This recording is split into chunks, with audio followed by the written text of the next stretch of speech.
Ало? Да? Ало? Да, слушаме ви. Искам да попитам за хеликобактера. Така.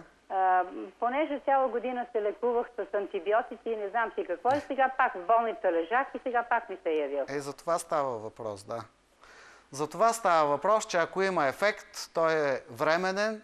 Сега фирмите, които произвеждат антибиотиците, казват, че ефекта може да се задържи 2 или 3 години, но наистина много често не се задържа ефекта 2-3 години, ами се задържа няколко месеца и пак наново е на лице тази хеликобактер пилори. Да, точно така. И сега какво трябва да правя? Пак какво трябва да правите? Значи, освен, че може да ви помогне определена хомеопатична комбинация във вашия случай, задължително тази клеева тинктура, за която стана въпрос, спиртния извлек от прополис, няколко пъти дневно трябва да пиете по 20-30 капки, разтворени преди ядене или след ядене? Нагладно се приема, за да е по-добра резорбцията. 20-30 капки, разтворени в малко водичка. Разбира се, това при положение, че не сте алергична към прополис и към челни продукти. Също така на нашия пазар има и доста хранителни добавки, които съдържат екстракт от грейпфрут. Установено е, че той също унищожава хеликобактер пилори, така че аз обикновено комбинирам прополиса с някои от тези добавки, с съответната хомеопатична комбинация и пак изключително внимание отделяме на нервната система. Знаете ли, има много здрави хора, които никога не заболяват от язва и които се оказва, че са положителни на този тест за хеликобактер пилори. Защо става така, че едни хора се разболяват от язва на 12-пръстника, а други не се разболяват, въпреки че и при едните и при другите имаме наличие на хеликобактер. Значи тук не става въпрос само за ролята на самата бактерия, тук става въпрос и за устойчивостта на организма като цяло. И пак ето тук се връщам на това, което Авицена е казвал на времето, значи освен тези неща, които ви препоръчах, може би е добре и вие да промените начина си на мислене. Много често язва, псориазис, екзема, висококръвно, това са заболявания, които се отключват или състояния, които се отключват от неекстериоризирани, несподелени емоции или на някаква нервна почва. Повтаряйте си 4 основни принципа от 4-те споразумения на Дон Мигел Руис. Значи първото е бъди перфектен в словото си. Говори само хубави неща. Не дай да говориш лошо за никой, защото то се връща. Второто е не прави предположения. Третото е не приемай нищо лично. И четвъртото е прави най-доброто от себе си. Виждате 4 елементарни неща, които ако почнете да ги практикувате в своя живот, смятам, че ще имат ефекти върху язвата ви включително. Да, имаме друг зрител на линия. Ало? Да, здравейте, кажете. Добър вечер. Добър вечер. Доктор Иванов. Слушам ви. Имам едно заболяване, което 15 години нямам от никъде никакъв лек или да кажат какво е. Просто по трахеята надолу ми студи зимно време.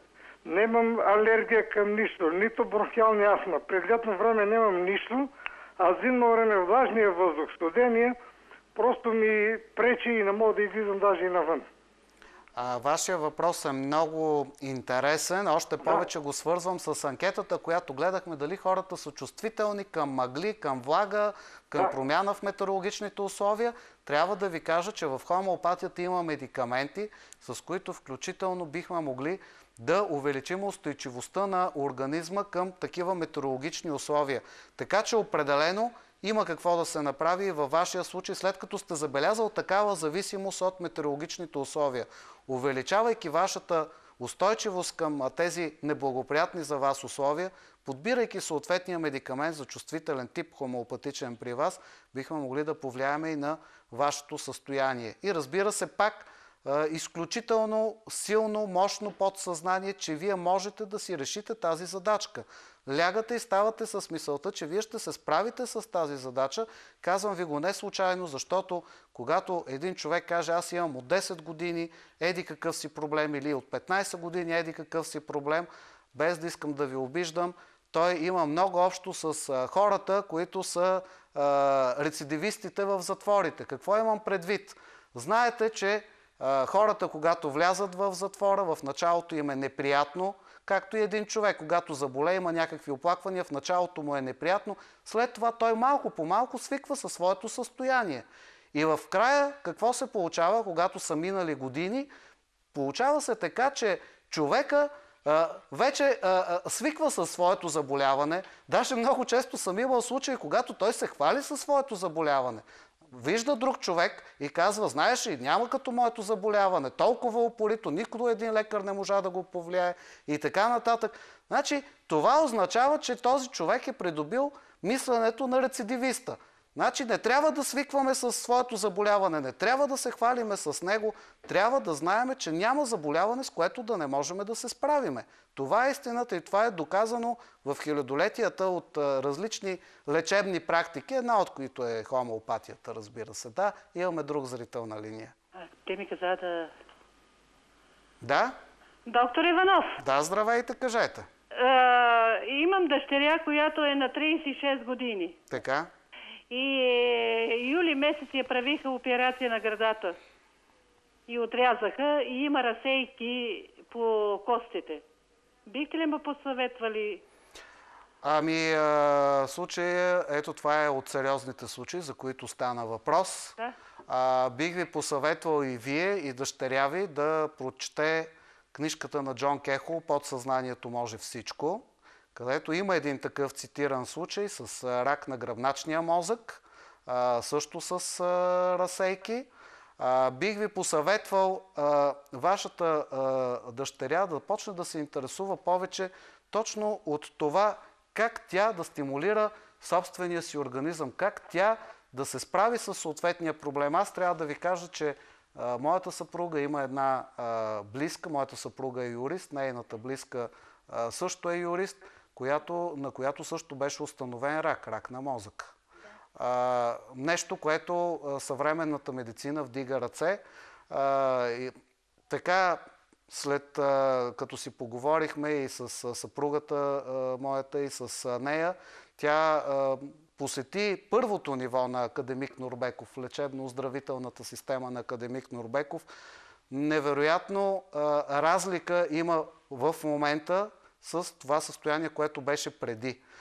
Така че, освен Джон Кехол, освен Робин Шарма, освен тези автори, за които споменах, нека да се обърне към тези, така да ги наречеме, по-нетрадиционни методи на лечение, но всъщност те са далеч по-мощни от съвременната медицина, защото за тях се крият познания за човешки организъм, които датират от хилядолетия.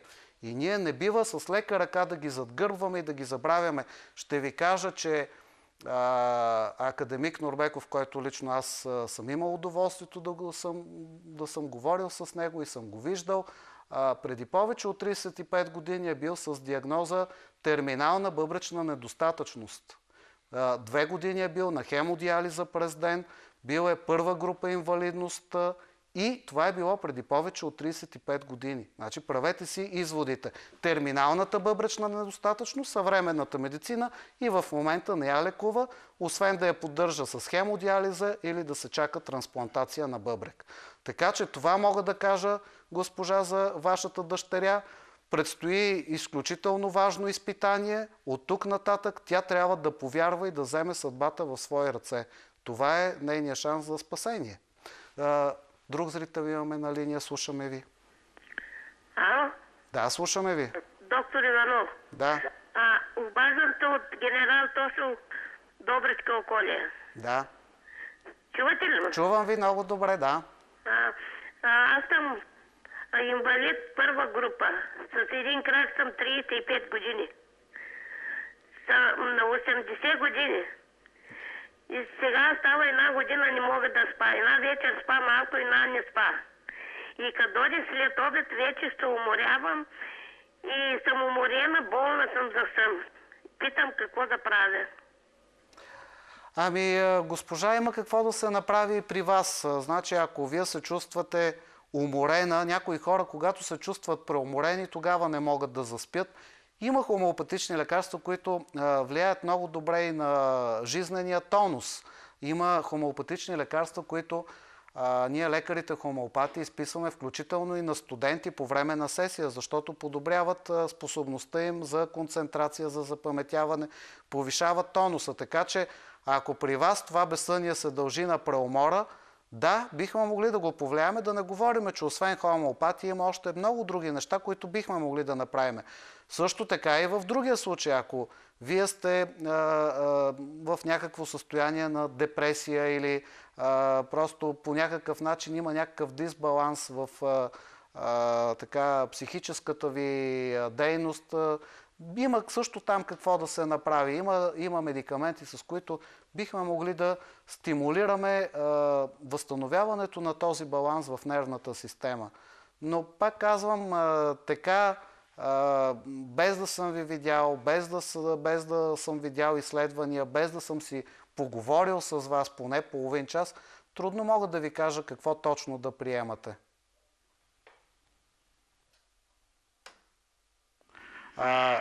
Да, имаме нов зрител. Слушам ви.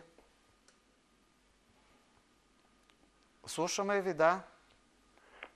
Имам проблем в бъбрека, камък. Така. Той е оксилатен и има и други дребни камъчета. Възрастен съм доста, 84 години, обаче за операция казват малко трудно, малко така иначе, което ме затруднява да реша дали да се оперирам. Винаги може да пробвате нещо преди да стигнете до операция. Има много хубави билкови продукти, които са на базата на индийската традиционна медицина аюрведа, с които ги има в България. И специално един от тях доказано и предотвратява образуването на камъни и разрушава такива, ако те вече са формирани. Освен това, разбира се, има и хомеопатични лекарства, с които бихме могли да подобрим обмяната на ниво бъбрек и бихме могли също така да промениме тази тенденция към образуване на камъни.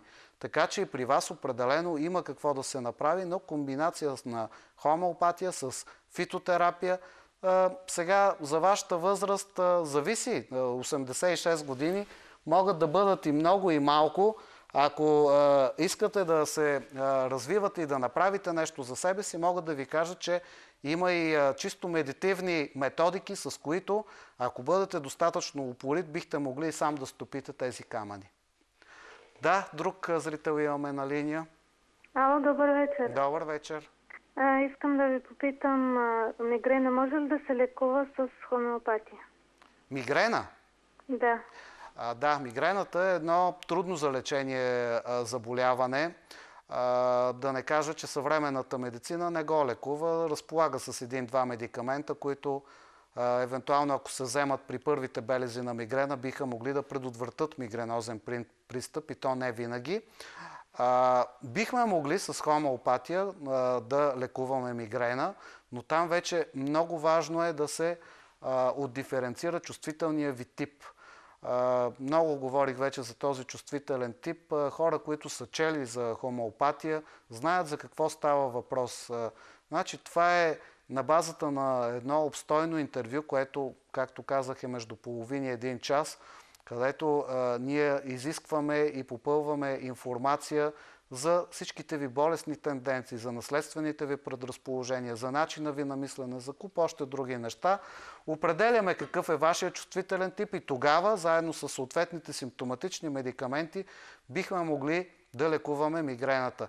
Разбира се, и тук не е за пренебрегване факта, че вече има изследвания, които показват, че 30 до 60 мг коензим Q10, 250-300 мг магнезий, приемани ежедневно, до голяма степен биха могли да предотвратят или да разредят пристъпите на мигрена или да ги направят, да намалят тяхната продължителност. Същото важи и за умерените по времетраене и интензивност физически натоварвания, особено ако те се практикуват 2-3 пъти седмично.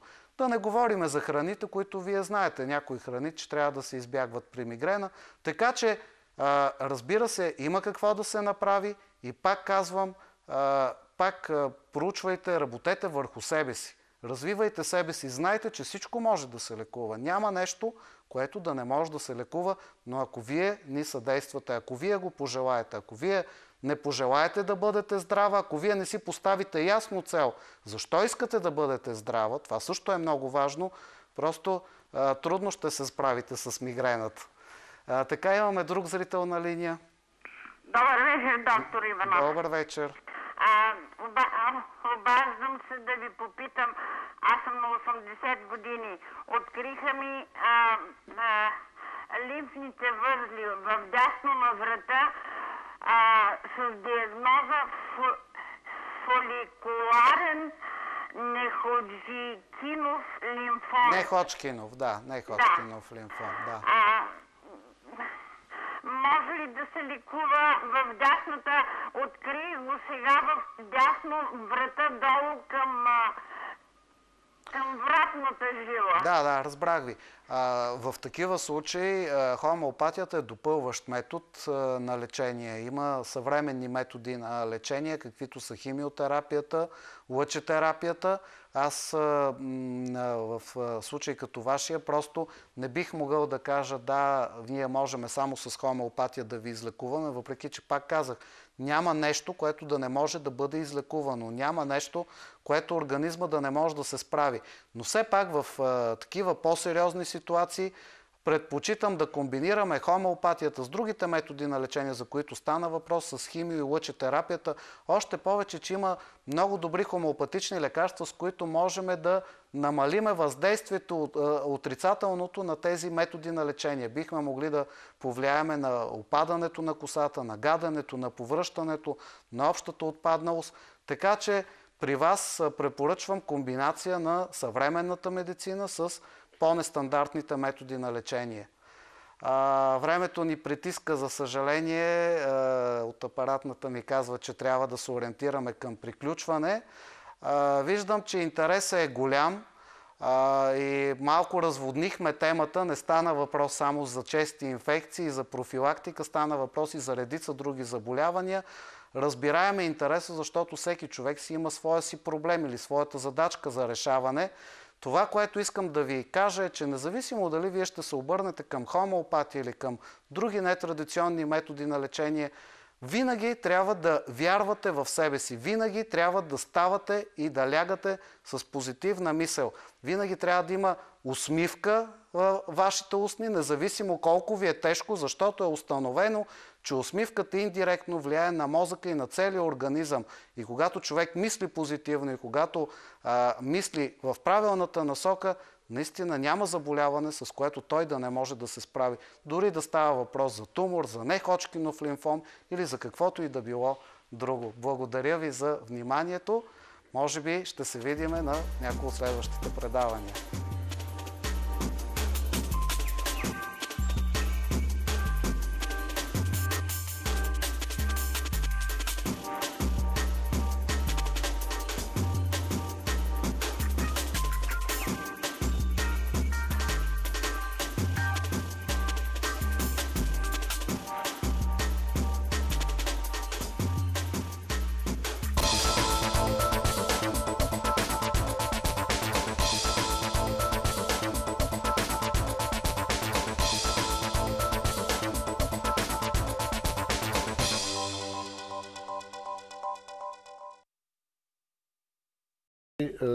Във всеки случай добре би било да се консултира с детските психиатри в Александровска болница или пък във Варна, или пък в Русе, където на нея е по-удобно. Защото, сега не знам, че нищо му няма, това безспорно не е така. Защото това дете не смее да влезе в другата стая. Въобще явно, че той е блокирано от тия страхове. Нещо трябва да се прави. Така че, моят съвет е такъв. Че има такива центрови, където работят детски психиатри, заедно с психолози. Трябва да се обърнете да го видят хората. Значи да отиде с родителите, да се види там каква е цялата тая семейна обстановка и детето какво е. Общо взето да се направи както трябва. Здравейте, и следващия зрител. Задайте си въпроса. Чувате ли ни? Може би се е загубила връзката. Паническото разстройство най-сериозният вид тревожно разстройство ли е? Трудно е да се каже кое е най-сериозно. Като тежест изглежда, че след травматичното е